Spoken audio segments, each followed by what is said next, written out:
మేము కనుక నోరు విప్పకపోతే ఆ బాలిక తరపున ఇవాళ అమ్మాయికి న్యాయం జరిగేది కాదు. ఇది వాస్తవం. హైకోర్టుకు నేను హృదయపూర్వకంగా ఆ అమ్మాయి తరపున లక్షలాది మంది బాలికల తరపున ఈ రాష్ట్రంలో నేను సల్యూట్ చేస్తా ఉన్నాను. ఎందుకంటే మీరు సరైన నిర్ణయం తీసుకోవడం వల్ల విధి లేక ఇద్దరు తోడు దొంగలకి ఆ పిల్లగాన్ని తీసుకొచ్చి అప్పజెప్పాల్సి వచ్చింది వ్యవస్థకి, న్యాయ వ్యవస్థకి.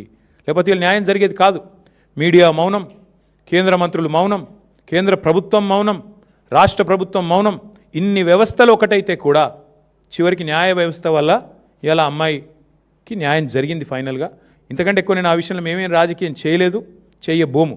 కానీ ఎవరికి అన్యాయం జరిగినా మేము పోరాటం చేశాము 2.5 ఏళ్లలో. అది లగచర్లలో కావచ్చు, వెలుగుమట్లలో కావచ్చు, లేదా మా మహబూబ్ నగర్లో జరిగిన కూల్చివేతలు కావచ్చు, హైడ్రా విక్టిమ్స్ కావచ్చు, మూసీ బాధితులు కావచ్చు. మేమే కొట్లాడింది ఈ రాష్ట్రంలో. మళ్ళీ ఇప్పుడు రైతులకు అన్యాయం జరుగుతుంటే కూడా పోరాటం చేసేది మేమే, వారికి అండగా నిలబడేది మేమే. నేను అది పొద్దున వచ్చినప్పుడు వీడియో చూసిన. ఆ 9 రోజులు ఆ పిల్లగాడు ఎక్కడ దాక్కున్నట అంటే ముఖ్యమంత్రి గారి బంధువులు ఎవరిదో హాస్పిటల్ ఉందట, మెడికవరో ఏదో, అందులో దాచిపెట్టి 28వ అంతస్తులు అని చెప్తున్నారు. ముఖ్యమంత్రి గారి సమీప బంధువులు, దగ్గర బంధువులు హాస్పిటల్లో దాచిపెట్టారంట. ఇది పరిస్థితి. నేను ఏదో వీడియో చూశాను, వాస్తవం ఏందో మీరు చెప్పాలి. మీడియా పరిశోధనాత్మక జర్నలిజం చేసేది మీరు కాబట్టి మీరు చెప్పాలి, మాకేం తెలుసు.